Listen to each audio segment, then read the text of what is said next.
Hello,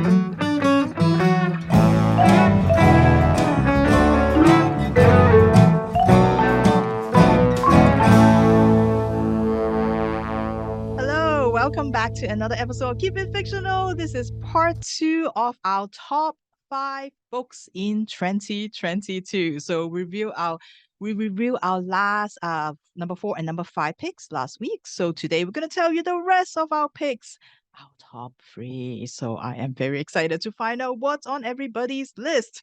We're gonna go right into it. Let's start with Mark.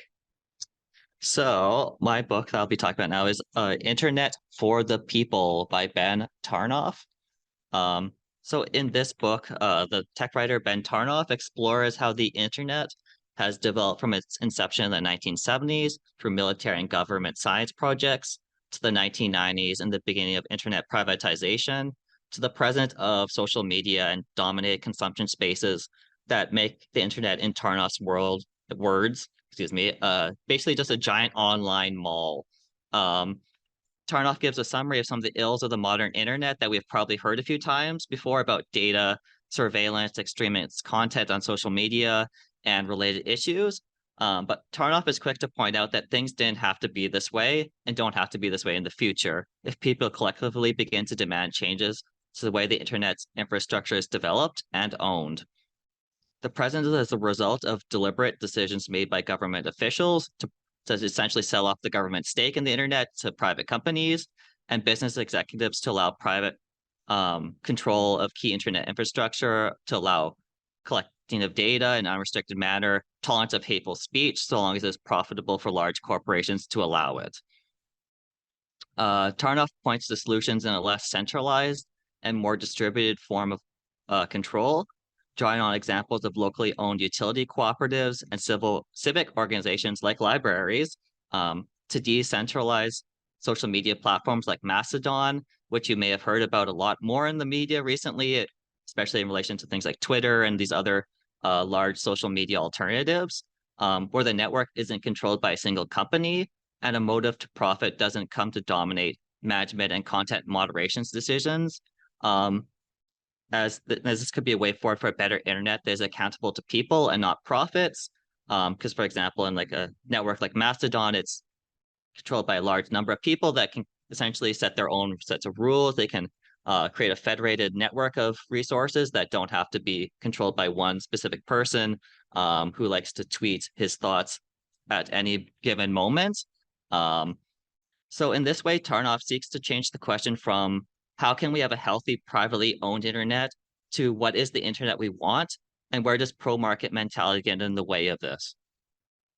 So if you've been hearing a lot about the problems with social media sites, big cable companies, or other major shopping and advertisement companies that not only operate but dominate the online world, then you may be interested in hearing Tarnoff's assessment of what we can do to start to change how these things work, rather than simply mitigate or limit the damage from some of the most egregious harms of internet privatization and market concentration. Then you may also like to read Internet for the People. Thank you, Mark. Thank you for bringing some nonfiction to the Keep It Fictional podcast. It's excellent.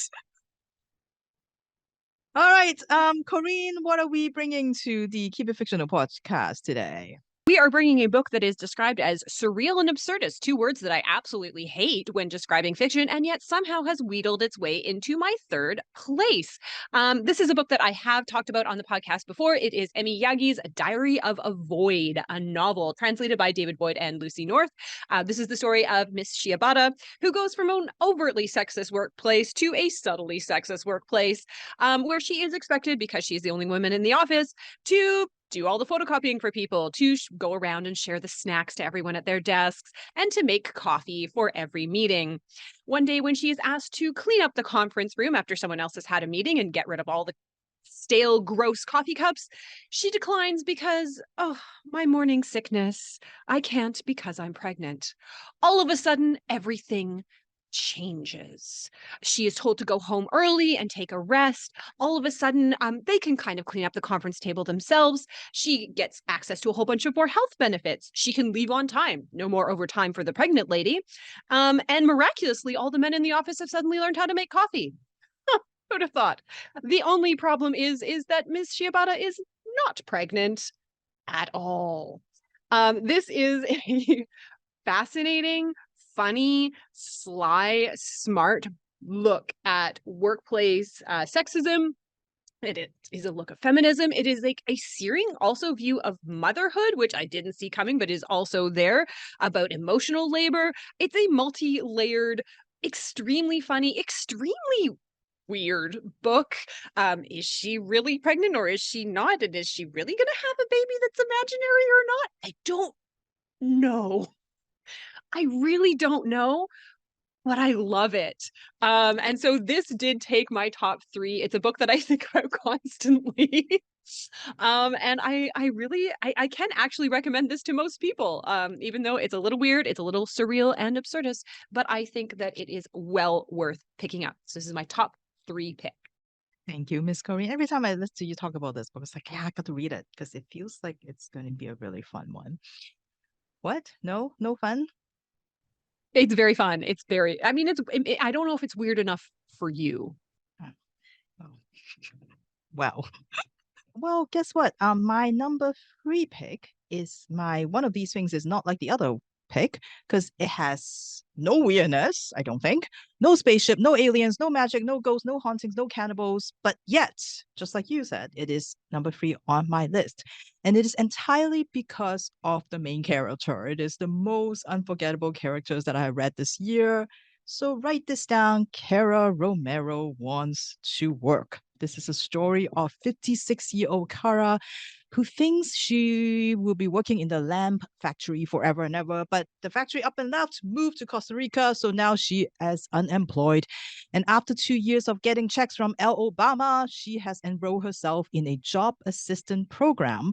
So for 12 weeks, she's in this senior workforce program at the employment center where they're going to try to assess her like skills, her experience, and try to find jobs that fit her, that will work for her. And because she has not applied for a job in like 2 decades, this is also a chance to get her prepared for those job interviews, to help her fill out those applications. But during these 12 sessions, well, good luck to that job counselor who's trying to like get Kara on topic and to get her to actually talk about work, because through these 12 sessions, Kara wants to talk about her life. She is so busy unloading everything about her life. And so we get all her woes, her problems in relationships, her financial problems, everything from first fleeing from the Dominican Republic to the States because she thinks her husband wants to kill her, to relationship with her son who is now estranged, to her quarrels with her sister Angela because Kara has certain point of views about how she should parent her kids, especially when she babysits them, to a rapidly gentrifying Washington Heights neighborhood where she lives in an apartment building where the landlord is trying to drive all the old tenants out so that they can rent it out to new people at a higher rate. Her life with her best friend Lulu, who together they like to watch the lobby security camera to keep tabs of who comes and goes in the building. To her elderly neighbor she tries to take care of, La Vieja Caridad, who, and all the things that she does for like people in the apartment that they don't seem to notice or acknowledge. To, of course, her maybe correspondence with Alicia, the psychic, an online scammer, maybe, who gives her advice on what she should do. This is a story about sort of a life as an immigrant, and as she said, after with limited resources, limited financial means, limited ways to upgrade herself, and she feels like she come to this country, she said it's like a fisherman with fast hands on the beach, which show you the big fat fish, but when he cooks it, he says that it has shrunk. It is just the best kind of character, this busybody, this definitely oversharing kind of character. You learn everything about her, and a lot of things, and it's not like a perfect character, definitely, because there's a lot of flaws to her, and she is, having a lot of maybe some regrets, and a lot of secrets, a lot of struggles. And one of the best thing about the books is while you kind of listen to her story, you also get these in the middle, at the end of each chapter, you get like sort of the job applications or sometimes like forms that she has to fill out or the red notices. And it's just the most hilarious thing. Like, she was trying to fill out this employment form, and so she said, what is the job title? Previous employment, what is the job title? Well, whatever jobs need to get done. Supervisor's name, well, the good one or the bad one? And then it's like, what hours are you available to work? Well, all the hours, all the shifts, except, between 8 and 9, because I have to watch TV, not before 7, because, I need to sleep. After 10 at night, I'm not so good. On Sundays, I like to clean, do laundry, visit Angela and Hernan and the children. And I have to come home by 5 so that I can make dinner. But otherwise, yes, I am available for all the hours. And then, when it asks for a personal reference, she'll be like, well, I would put my sister Angela, but I can't predict what she's going to say about me. And then when asked, have you ever committed a criminal offense? And she said, well, it depends. So, because we're not the caseworker who have to like go through all the stories, I'm sure it's exhausting. This is just like such a wonderful, wonderful tale. I just love her so much. And I think in one of the review, they said that there's a Spanish word called desahogar, which means is to like literally means to undrown, to vent. And that is exactly what she did in this book. Just venting like her whole life story. And so this is How to Drown in a Glass of Water by Angie Cruz. And Fiona, I heard that the audiobook is an absolute standout. Apparently it's just amazing, and I'm very tempted to even buy that because I just would love to hear her voice in an audiobook. So I hope you would, like go have a chat with Kara. Well, it's more like a one-sided conversation, but anyway, it is amazing. This is like my number 3 pick. Totally not what I expected, but it was just such a wonderful read. Yeah, that actually kind of sounds like a Fiona book, Virginia. It I will could be, definitely check that especially out in the on audiobook. audiobook form. I think it would be really fun. I think her voice is gonna be so good. Yeah. So, and Fiona, what is your pick? So for my number 3 pick, I actually had read this one for our read a book in a genre you don't usually read. So it is also my kind of like odd one out because I went with a self-help book. It is called How to Keep House While Drowning by Casey Davis, and the byline is A Gentle Approach to Cleaning and Organizing, which is important because I believe this was previously like published with a different subtitle, and I'm imagining it's for marketing that they kind of like maybe pushed it a little bit differently, and I think that this approach was very successful because so this is essentially Marie Kondo for people with executive functioning difficulties. So it's not so much the content that I appreciated so much as the voice and the format. It really impressed me and kind of showed me some things that I've never seen done in a book before. It has like a shortcut guide for people who are like non-neurotypical, and also some like translations of metaphors for people on the autism spectrum.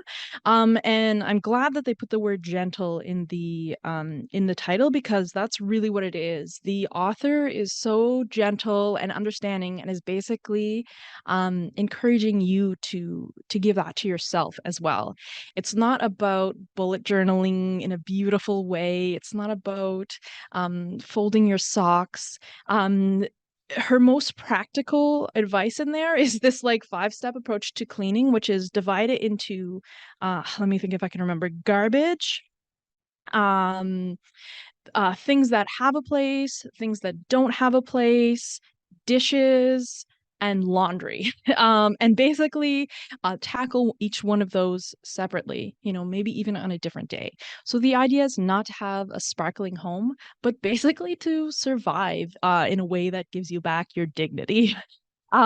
So and like I said, there's not a whole lot of those like, practical bite-sized things, but it's this gentle way that she's leading you through it to say like, look, you might have a health issue that is stopping you from being this phenomenal, home cleaner, or you may be going through loss, and all of these things, we need to give ourselves a break on, and not even necessarily for like a period of time, but maybe it's your life, and maybe you need to, draw back your expectations for how clean your home is. And her bottom line is that is not an ethical, sorry, not a moral, not, it has nothing to do with morality. You can be messy and moral. They are entirely unrelated things. And sort of breaking down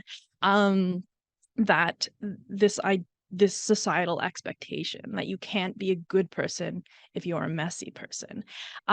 So it really touched me, especially as someone who doesn't read much self-help. Sort of this self-help book to tell you that you don't need self-help books. And a very, very gentle voice. So I would definitely recommend that. If you are someone who likes self-help as like maybe sort of a different approach to it, but also if you're not someone who likes self-help, because this is really a more, I think, human philosophy than some of the others. Not to say that those ones aren't good, but it's recognizing people are different and different people need different approaches to everything, even the practical things like cleaning in our life. So it's also really short, and like I said, it has that like shortcut version, or if you want to tackle a specific problem. So I hope it does get some traction. That is How to Keep House While Drowning. Thank you, Fiona. I think we're all like nodding our heads off, especially when you say the word, just because you're messy doesn't mean you're a bad person. That is something that we can all sort of embroider on our whatever pillow. So thank you for that. So those are our number three. Wait, number three? I can't remember. Number 3 picks. So thank you for that. And so we're gonna go into our number 2 picks. All right. Okay, so Mark, what is your number 2 pick? All right, thank you, Virginia. So my number 2 pick is an ongoing manga series called Blue Period. And so this series began publication in English in 2020, but I felt the need to include it here because the volumes that were published this year have been particularly outstanding, in my opinion, compared to other works of fiction, be it YA or adult, manga, visual versus like a traditional novel. It's definitely stood out as being exceptional, in my opinion. So I felt the need to include it here on the list for 2022, even though you could argue it's technically 2020 or however you want to slice it up. So in this series, the popular high school student, Yatora Yaguchi, is beginning to wonder what he's going to do with his life. With most of his time spent coasting on minimal studying and time in bars, he mostly hangs out with his 3 best friends late at night watching soccer and indulging in some drinks and smokes that aren't exactly legal for someone his age. As someone who's mostly living on the surface without really having a deeper or guiding interest in his life, Yatora is kind of just coasting along, going with the flow as a moderately popular, moderately successful student. This changes when he encounters a painting by one of his fellow students and member of the art club, Maru Mori. Something about the combination of the technique, subject matter, and overall composition strikes Yatora in a way that he's never felt before. Through his interactions with Mori, his non-binary classmate Yuka, and others in the art club, Yatora begins to look at art, inspiration, interest, and passion in a way that he never imagined before.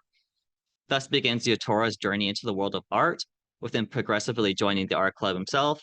He joins a night art school where he meets other students who are aspiring to make it to art school, and then eventually preparing for art university entrance exams as well.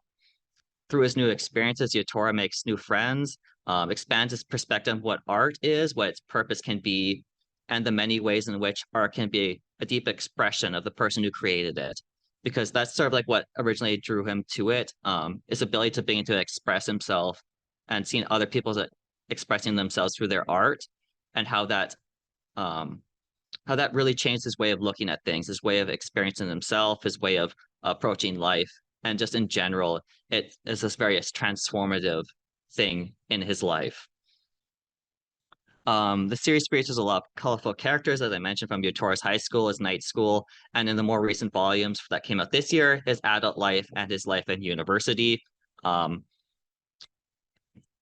There's also a lot of famous art and art theory in this series. So if you're interested in learning about historical artists, schools of art, and the kinds of thoughts that go into making a work of art, then you'll find a lot that's of interest here as well.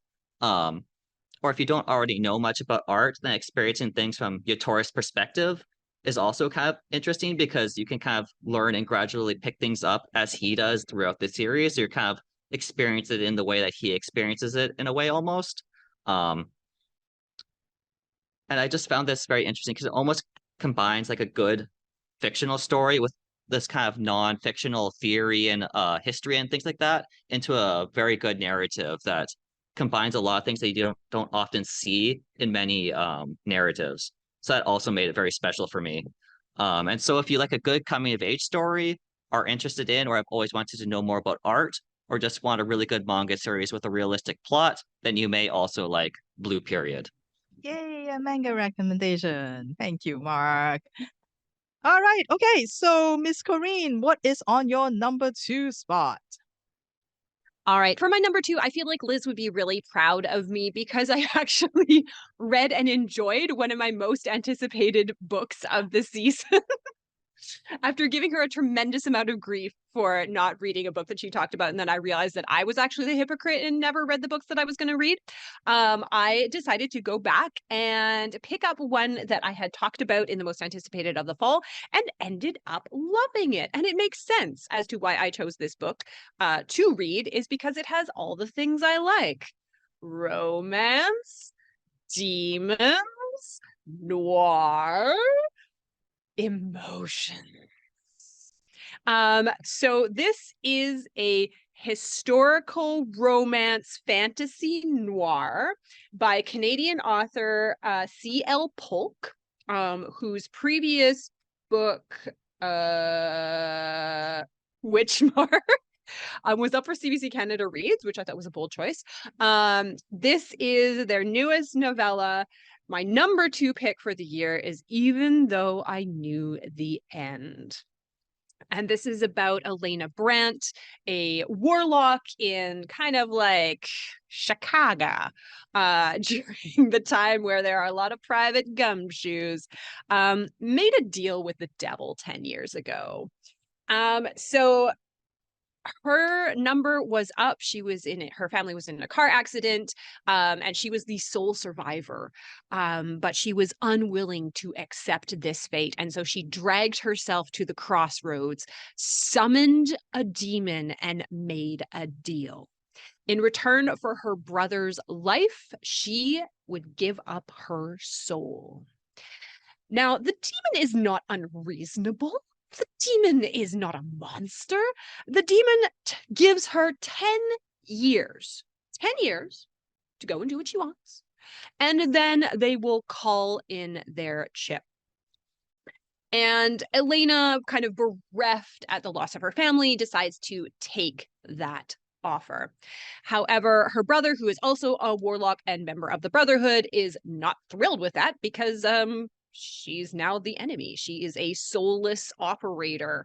And he essentially disowns her, leaving her all on her lonesome, cast out of the society of, they're called Auspex, who are kind of magicians.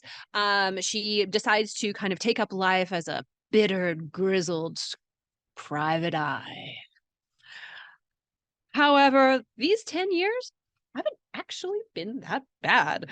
She has fallen in love with Edith Jarowski, and together they live and they are planning a future together. However, Elena knows that those days are numbered. And in fact, the number is 3. She has 3 days left before she is sent to hell forever. However, there is a little glimmer of hope because, of course, a dame walks into the office with an offer that she can't refuse. if Elena can track down the White City vampire who is terrorizing and killing their way across Chicago, the demon will give her her soul back. However, this case is, of course, not what it seems, and Elena might have bitten off more than she can chew. This is a delightful sapphic romance, history, gumshoe, private eye, LA Confidential type story. It is right up my alley.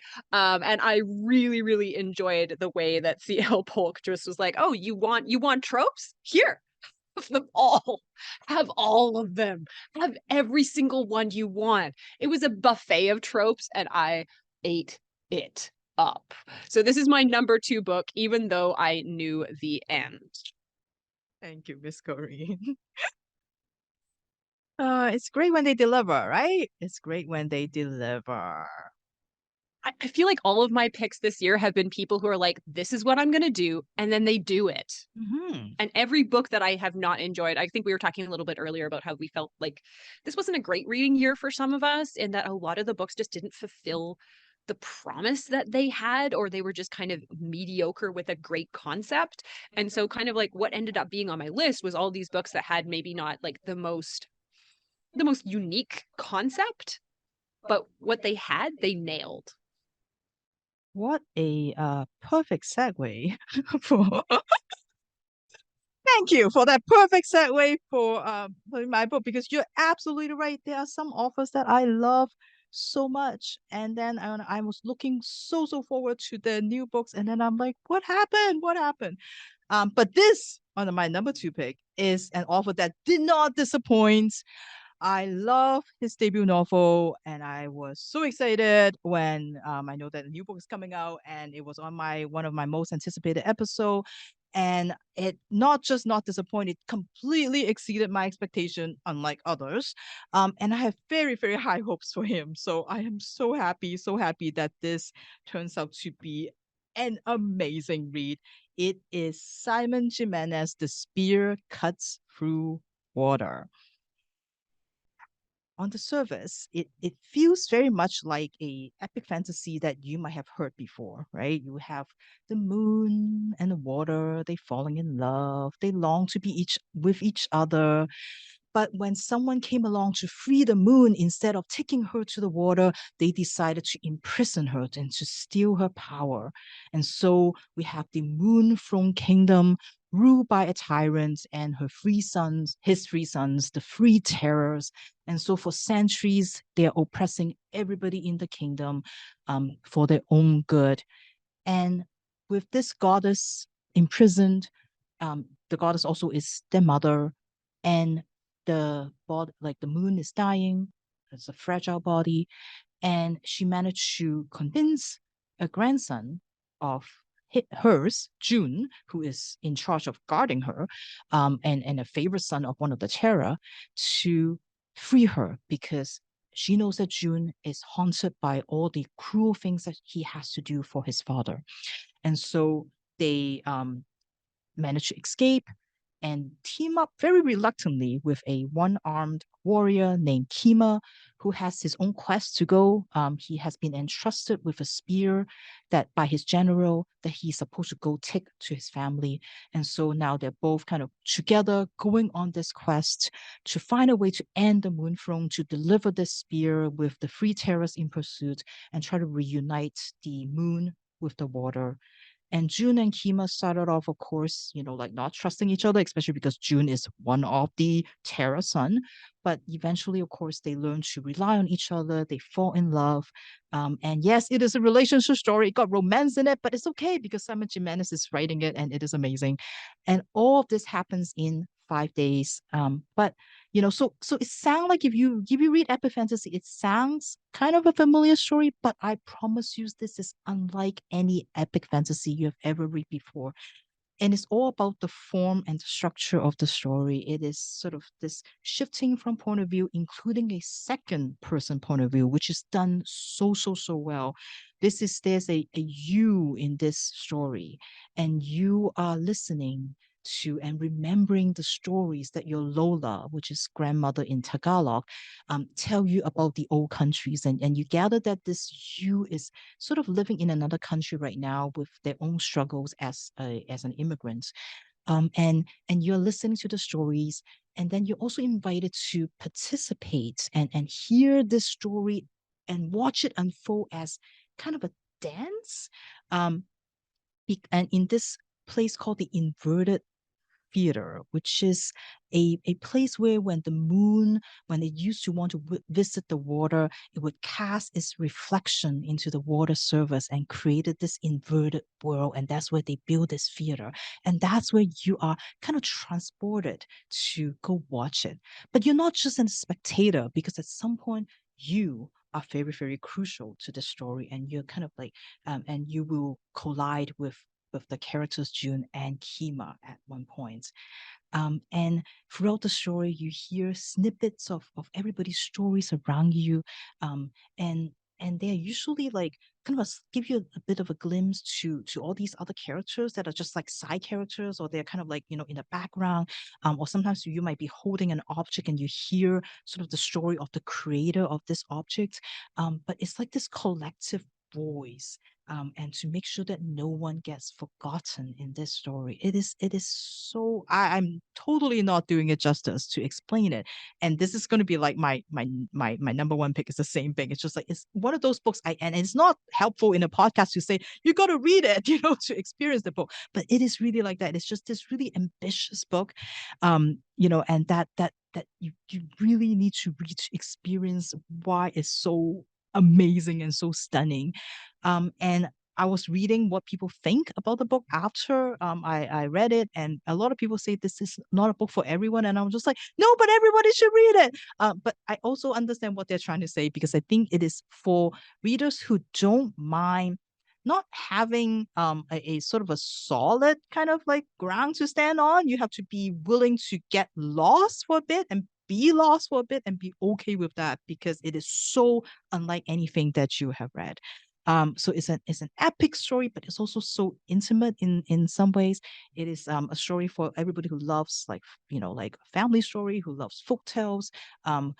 It is just amazing. It's one of my favorite fantasy, definitely of all times, really. But definitely my favorite fantasy of the year.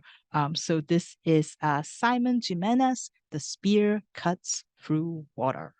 Reminds me of a quote from Jane Austen: "If I loved you less, I might be able to talk about it more." It's really difficult to talk about the books that we love and that touch us so deeply, because just talking about the plot is not enough. Yeah, absolutely. And I think for books that are like really like they use a very different, unique kind of storytelling technique, it's really hard to describe it because you can't really explain what it is. You really do have to experience it. But that's my excuse anyway for not doing a good job in explaining this book. But yeah, so that is my number two pick. What is your number two pick, Fiona? I have to apologize for being a bit boring for my number 2 and 1 pick, because they are ones that I've already talked about on the podcast, so no big reveal moment. But my number 2 is a sapphic YA sports romance. It is Home Field Advantage by Dahlia Adler. Basically, we've got the high school um cheerleading junior, I think that's like grade 11, right? Who wants to be the captain the next year. And then the high school football captain has previously died in a car accident. The whole school's really broken up about it. But to be honest, they were a pretty bad team, and he was not a very nice guy. So a lot of the sort of like, oh, Robbie was so great, we miss him, is really not that honest. So when a new captain is illegally scouted, a new sorry, not just captain but also a quarterback, the one who throws the ball. um uh the scenario is already precarious at best. However, the fact that she is a girl does not go over well with the team. Of course, a romance ensues between the cheerleader and the new football quarterback. And what I think really brought it over the top from just a, like fun romance that was hitting some of the points that I enjoy was this discussion of patriarchy in sports, and yeah, these sort of powerful characters who are reluctantly but ultimately willing to fight for what's important to them against these sort of societal norms. So I don't really think of myself as a romance reader. I definitely lean towards queer romance, but I'm realizing that I do like romance, and I think part of it is this the diversity that is out there in romance right now. You can pretty much say, like, I'm interested in this kind of character with this kind of background, and I want it to be about sports, or I want it to be about baking, or I want it to be about and it exists. And I think that is pretty exciting. And they're also not super, like, they're not always cookie cutter romances. Like, I don't care about the big meet cute, and I don't care about the scenario in which they finally tell each other that they love each other. I care about those, like, moments where they get to meet each other's families or share each other's interests, or back each other in a difficult situation. Those are kind of what makes my heart flutter. So I do think it's an exciting time to be reading romance because you can say, I want this and that and that, and then you can go find it. And there's also a lot of good execution out there, because that's also important. You can say, I want this and that, and then it doesn't follow through, but this one definitely does. And certainly I love my romance with a side of sports. I think that is a great place for sports to be in literature. So if you like sapphic romances and you want to read about sports, I would highly recommend Home Field Advantage for both a satisfying and comforting read that delivers a little bit more. I think that's the line. This is a great place for sports to be. All right. Well, I'm sure Corinne approve of your assessment of the romance genre these days. Absolutely. All right, we finally arrive at our number one pick spot. Oh, this is so exciting. We're gonna go start with Mark. Mark, what is your number one pick of 2022? Okay, so my number one pick of the year probably won't come as a surprise if you sort of listen to some of the things I've said before, but so my number one of the year is Scattered All Over the Earth by Yoko Tawada. In this story, Yoko Tawada's latest creation, we follow Hiroko, a Japanese refugee living in Denmark, and Knut, a Norwegian linguist, in their travels across a near future ravaged by environmental collapse, widespread migrant flows, and countries like Japan have ceased to exist altogether due to somewhat unexplained environmental catastrophes. Hiroko, in her attempts to adapt to the mix of European languages that she has encountered, creates a kind of homemade quote-unquote language, as she calls it, that she refers to as Pan-Ska or Pan-Scandinavian, which she uses to teach migrant children, most of whom are from the Middle East, but other regions as well. And one reviewer of this book kind of referred to Pan-Ska in this way that I found was very interesting, as Pan-Ska reads like a Japonic parody of Nordic syntax translated into West Germanic language. So if that sounds kind of complicated, there is a lot of unique sort of language things going on in this book, which is very much par for the course for Tawada, as she loves to play with idioms and bits and pieces of language as she combines them, borrows pieces from others, and kind of recreates her own kind of idiomatic language system.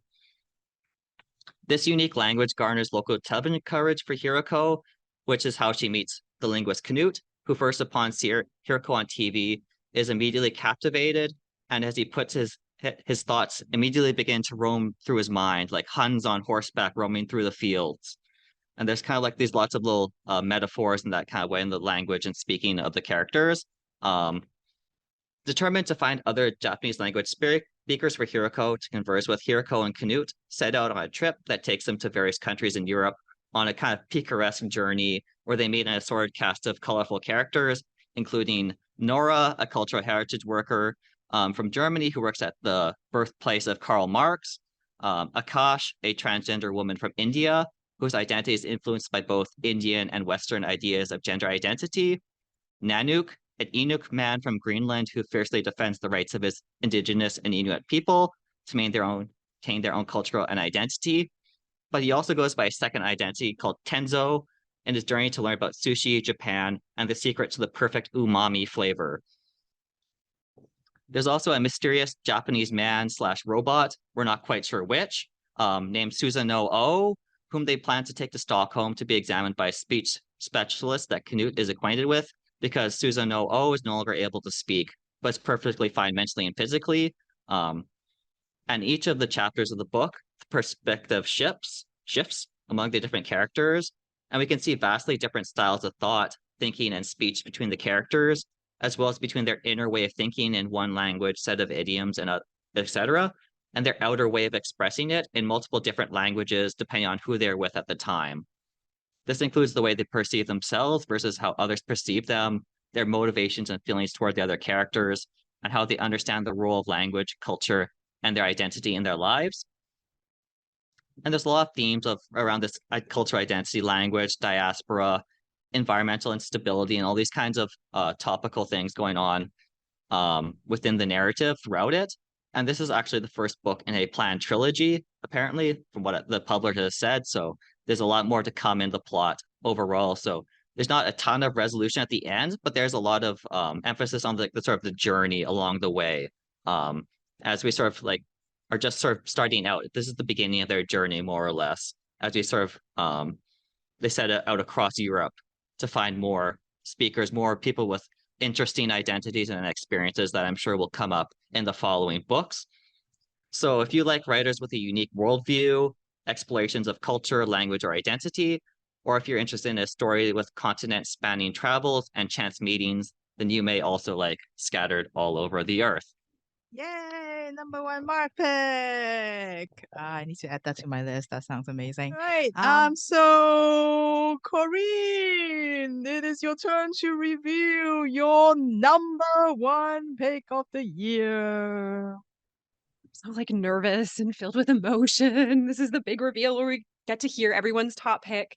And my favorite book of this year, I would kind of describe as a gut punch that hits a little too close to home.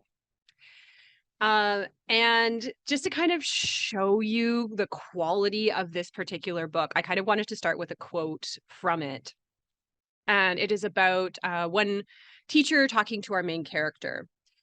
He says, "I still think you should graduate. You can keep pushing just a little longer. Think about your future."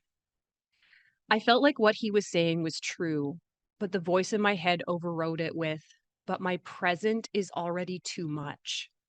I was losing sight of the line between what I needed to accept and what I could run from in order to protect myself.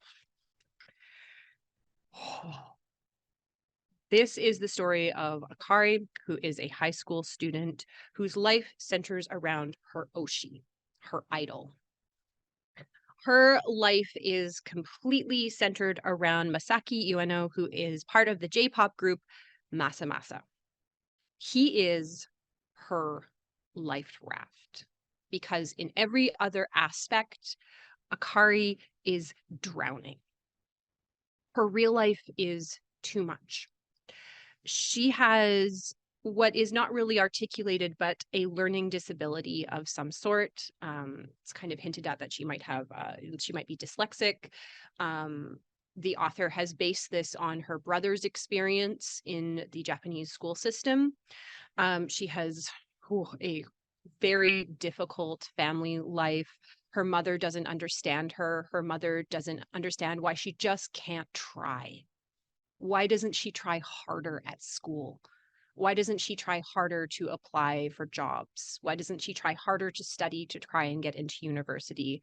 And what her mother doesn't understand and her father doesn't understand is that she is trying as hard as she can. At her job, she deals with really unpleasant older gentleman. She's unable to cope with kind of competing instructions at the small restaurant that she works at. She has problems with reading and writing. She has difficulties with food.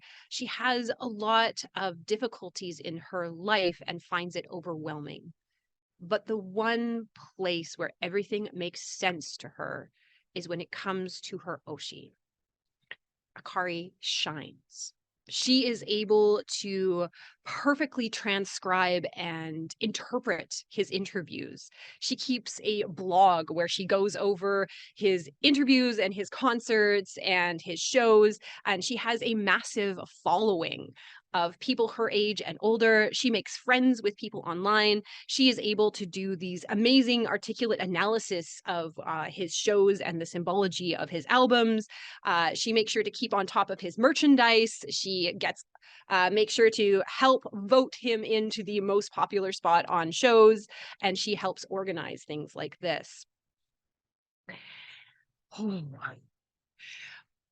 But both of her worlds start collapsing when her idol is accused of hitting a fan. And Akari cannot understand that. As she watches her idol, the person that she has kind of like built her life around, slowly fall from grace. This is a story about outsiders in a system. Both Akari herself, who is an outsider within the educational system that cannot support her. She's an outsider in her family. But it also talks about idol culture and that system as well, that entertainment system where Masaki Ueno is also kind of an outsider who wants to live his own life, to be his own person, and to be himself. This is a book that takes on the idea of toxic fandom, but also the beauty of fandom in bringing people together and giving them a purpose. It talks about the pop music machine and people that get ground up in it. But it also is about the question of what gives life purpose and what gives life meaning. Is being interested in an idol or a group just about escapism or comfort? Or is something like this, is loving something, can it give you a greater purpose? Can it give you motivation and community? And in some senses, can it save you? I loved this book, and you can see that there are actual post-it notes sticking out of it, which is something that I never, ever, ever do. But there are lines in this that took my breath away, that I felt the need to like highlight them, although I never would because this is a library book, but like write them down somewhere. There's a section where she says, maybe if I kept putting out uncomplicated emotions, I could eventually turn into an uncomplicated person. Ugh! Ugh! I literally had to like stop and put the book down at a couple of these lines, which are just so powerful and eviscerating. It's a book that is talking about so much, and something that's really near and dear to my heart. I stan BTS. I'm ARMY. So this kind of examination of what it is to be a fan was really personal and really interesting, but it's also talking about, you know, finding that sense or purpose in life when everything seems so out of your control, where getting up every morning is hard, and where you always feel like whatever you do will never, ever be enough. This novella by Rin Usami, translated by Asa Yoneda, is an award winner in Japan, and I think that it is such a fascinating, deep piece of writing for something that is so short. And what I loved in the back was the letters from the author, the letter from the translator, the letter from the illustrator, which were kind of explaining their approach to this particular book and what it meant to all of them. This book is my number one pick of the year, and I think it's one that I will return to and maybe buy my own copy so I can highlight things, although I never highlight things, so I'm going to get more Post-it notes, which is a perfect excuse for me, is Idle Burning. And I actually wanted to end it with a quote from my idol group, BTS, from Suga and RM, that says, "I think being a fan of something is really important in living. I call this living with passion or love. Those who have love and those who don't have different qualities of life." And that is my number one pick of the year, Idle Burning. Thank you, Miss Corinne. That is, I can tell, a very personal book for you. But it's amazing. I think if people are not familiar with sort of that like you said, the pop machine in some of those countries are like wow, like it's yeah, it's something. So yeah, so thank you for sharing that. I think that's gonna go up on I think a few of our probably on a reading list because I think that sounds amazing. I didn't even know that we have it at our library. And I might be the one who ordered it. No, adults, kids. Oh no, you sure did. It was going to be on my like best or my most anticipated list, but I was like, oh, maybe this is a little bit too personal. But you definitely ordered it, so thank you. Okay. All right, you're welcome. Just for you, apparently. 'Cause I can't remember. All right, so I will go for my number one pick, which I think is also in some ways like a very personal book. I think sometimes, when we pick like I mean it's all very artificial numbers, right? But like I think a lot of times it's because it just land on your lap at the right timing. And I think that really makes a difference. And I think that's, because all my picks are great, all everybody's picks are great, right? Like, but I think number one, because it just capture you in just the right time. This is a book I read during the summer, and I'm already like, yeah, this is number one. This is gonna be number one. And so I, whatever books that I read afterwards doesn't matter. This is gonna be number one. And like I said, very much like my second, my number two book it's the form, it's the structure, it's the writing, that is just so amazing, and that's what makes it special. So like even if I, giving a summary sometimes is almost like doing a disservice because I can't explain how wonderful it is. It's actually a book that I never intended to read at all. I remember looking at the cover when I was browsing through like books that are coming out. I'm like, okay, that's interesting. That's an interesting cover. And then I saw the name of the book. I'm like, okay, well, that's a bold combination.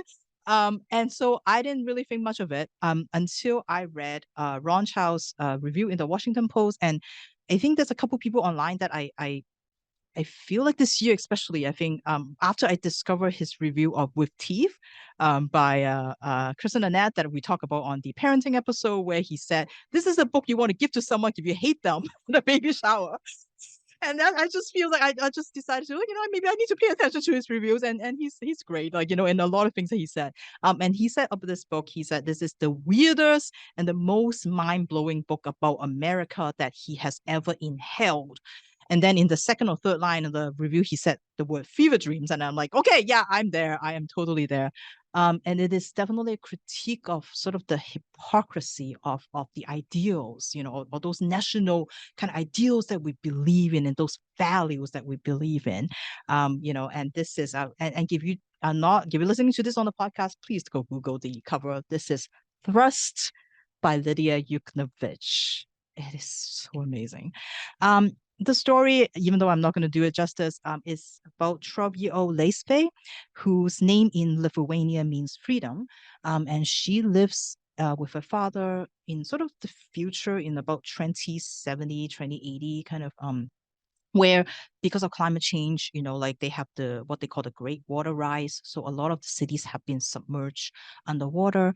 And so she and her father, they are refugees that have fled to America. And they're now living in sort of like a New York, like what old New York is. And her mother died in her old country, and her little brother was lost at sea when on their voyage here. And even though the world, like as we know it, like the society, everything is sort of broken down, but one thing that never goes away, xenophobia. And so everybody, there was all these raids still. They were very organized to try to round up all the refugees and send them to who knows where. Leisve has a special ability that she learned from her mother. She's able to travel back and forth in time through water. And she is what they call a carrier. And this is actually a concept Yuknavitch talk about that she learned from Ursula Le Guin, that she managed to she got to know like for a few years. And so she's taking this idea of this carrier kind of concept. And Lacefei is one of the carrier, and guided by a turtle named Bertrand, she was able to kind of go back and forth in time to visit different people and carry these objects that she will bring to them that will make a difference in their life. And so she visits in 19th century. She went to visit French sculptor Bertoldi, who is the designer of the Statue of Liberty, which of course is a gift from France to the States. And through his exchanges with his cousin Aurora, who's a sex worker in the States, we sort of learn about these two people, and with Aurora, who has a special kind of room in her house where she try to help people who are seeking out freedom. And then Leslie also go and visit the laborers who are now assembling the Statue of Liberty. They're all sort of people, as they say, all of us from someplace else, all brought together, all people of color, by this particular statue, and of course what is supposedly symbolized. But even as they are assembling the statue, those kind of values changes, because Yuknavitch, when she was doing research for the statue, she learned that the chains that the statue has is supposed to be in her hands, because they want to show that's triumph over slavery. So they want to make it very obvious, and she's supposed to be holding them in her hands. But of course, that might be too offensive to all the slave owners and all the white Southerners. So, well, let's not do that. Let's hide it under her dress. And so that's where it ends up. And so in Lacefei time, the Statue of Liberty is also submerged, and it's also kind of like a tourist attraction for people to go and see. But because, and after like sort of Yuknavitch learned about this, and she wanted to sort of take this and sort of write a story about it, about how much like what these so-called values, these national values, in America, and how they are really, in some ways, they are only being sort of kept alive by people, who are the one who has sacrificed themselves for this. And as the book said, the people who will never be fully counted in the country are the people who Yuknavitch wants to showcase and want to give a voice to. And sort of this whole, like, the hypocrisy of this, or of this, what the statue means, or what it's supposed to mean. Learning about Yuknavitch, like her, like a reading from her like interviews, or on her off visits, there's so much more, like, and getting to know more of her philosophy, her beliefs, her perspectives in life. Like I can't wait to dive back into the book, because I think it's so complicated of a book that I feel like I'm missing a lot of things. But she's very much interested in sort of what she believes that a story can really regenerate you from trauma that you suffered. And she's the author of a TED Talk and also a book called The Misfits Manifesto. And in there, she talks about how to be a misfit means to be willing to dive into the waters of one's life, swim to the wreckage at the bottom, and bring something back to the surface. And that is something that this book really talks about, and really touches on. And it's the symbol of like sort of water in this book, where there's really no beginning to end. And that's kind of like this book. If you're looking for like a linear story, this is not it. It goes everywhere, but it's like water, right? Like there's no beginning to end to it. She's also very much interested in bodies, and with Statue of Liberty arriving basically in pieces because it's so big that they have to assemble together. And she believes that our bodies, we all carry stories of everybody, and how we collectively hold things together. As more and more things that I read about her, what she think about history, of course, like she's really not concerned about it, because history is really just another story told by the people in power, and so there's a lot of things that she believes in that I think really shows through in this book. And I definitely need to do a reread, and just with all that in mind. It is such a wonderful book, and it's just beautiful writing. And I think it's the same thing, sort of like Corinne's book is personal, because I think it even though it's so different in tone and in style, it gives me the same feeling as I was reading Interior Chinatown by Charles Yu, because I feel like as an immigrant, this is sort of like it gives me the permission to kind of reflect on what it means, to be living in a country where they will never think of you as a Canadian. Like, when they picture a Canadian, it is not you. And what that means, when you're living in a country that constantly tells you that you're not really, you don't belong, and I think it's literature that gives us that ability to really like enable us to kind of really think about it, and all these different ideas, and I just it's such a complex book, and it's so beautiful, and it's just stunning. It's visionary. There's so many ideas in this book that just like completely mind-blowing for me.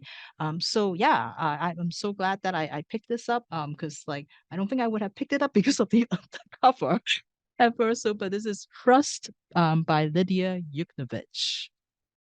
All right, so that is my number one pick. So we have one more to go. Fiona, what is your top favorite book of the year?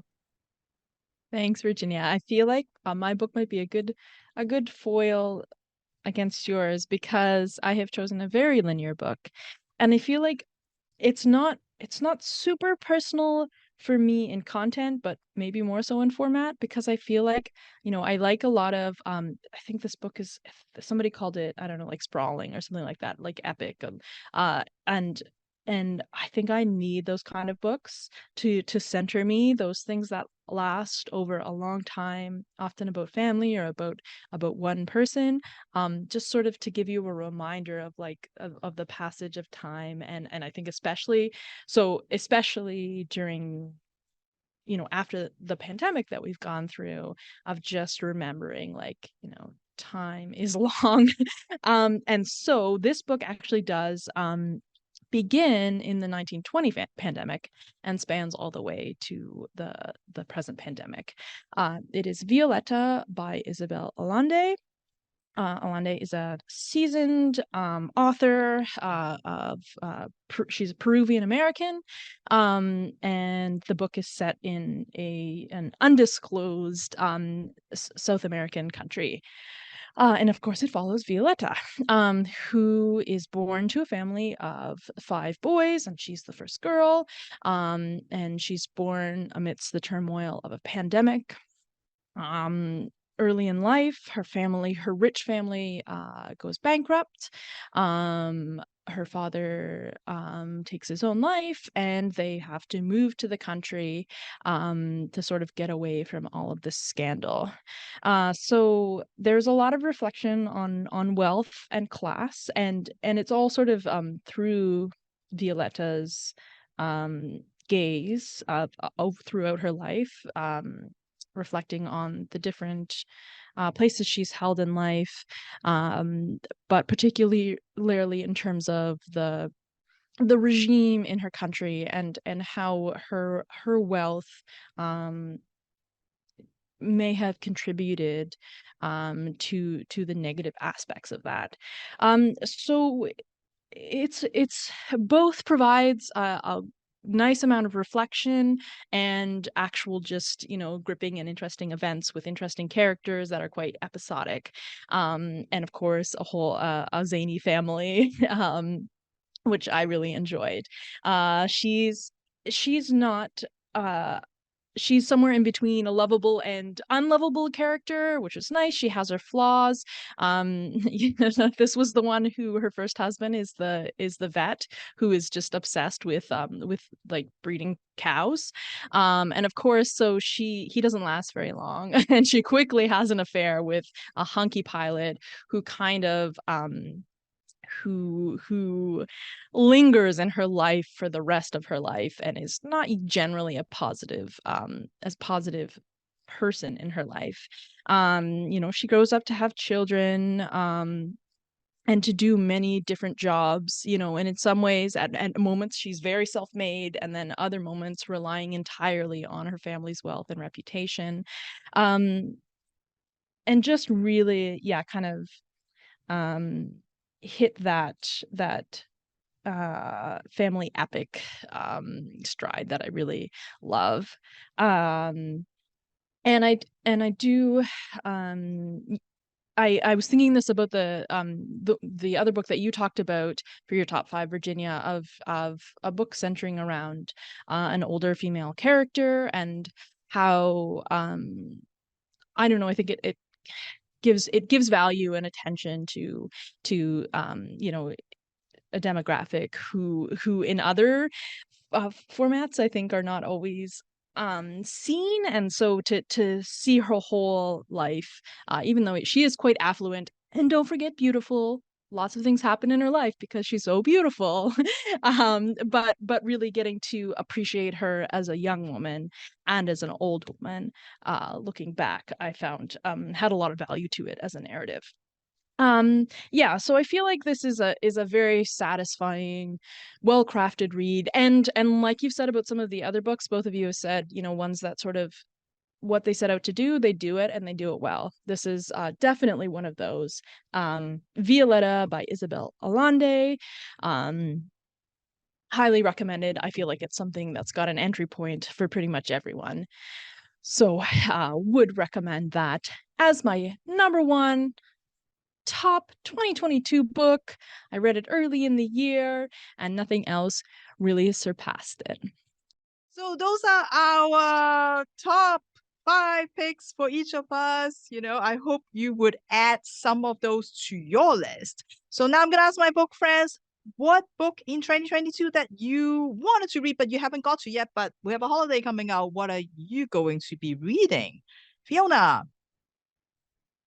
So I realized I put 87 books on my TBR from 2022. So I feel like I didn't scratch the surface. But one I'm particularly excited for, and I think I talked about like maybe in a preview, is A Minor Chorus by Billy Ray Balcour.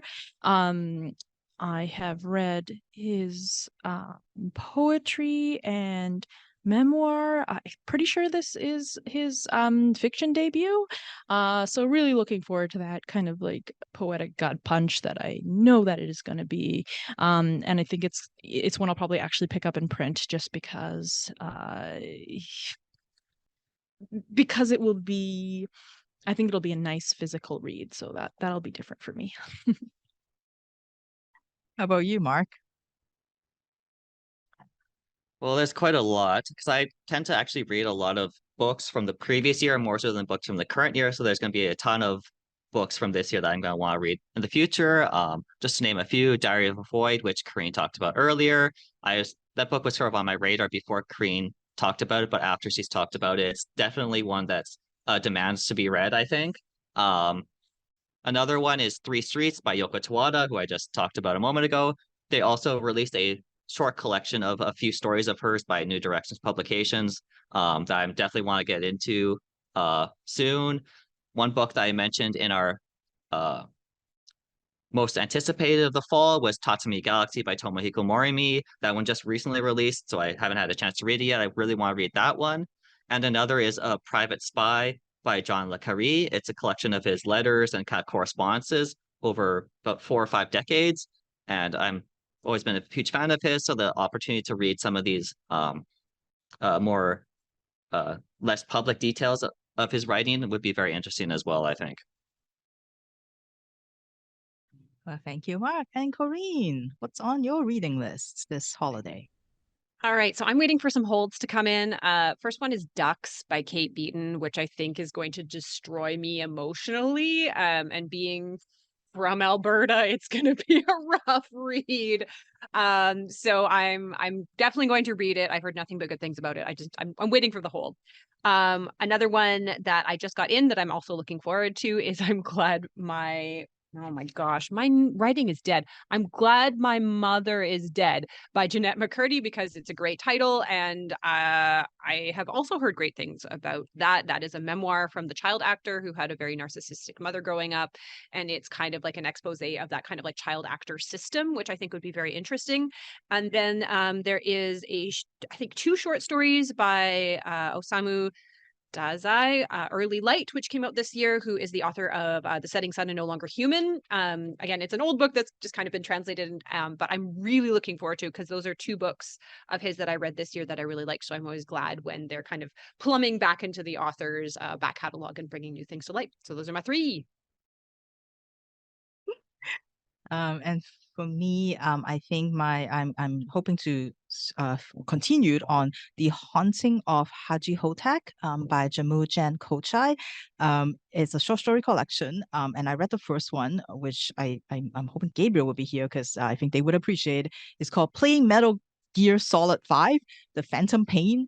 But it's about a young man who's like sort of playing this video game, like so super excited to go shoot some things, but then he sort of like started to get into like he started to see his father's village in Afghanistan in the game, and he sort of like sort of blurs into that very surreal kind of like getting to the memory of like war happening, and he started to see sort of characters like his relatives in the game.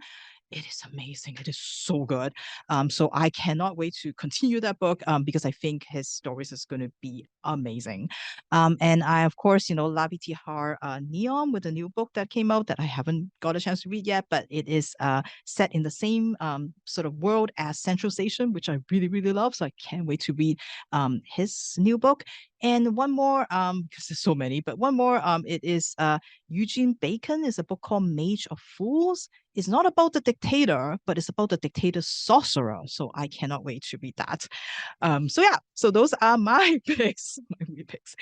Yes. And yeah, so I am so excited that like we have so many book suggestions for everybody. And I know this year's been great. Next year is going to be just as great.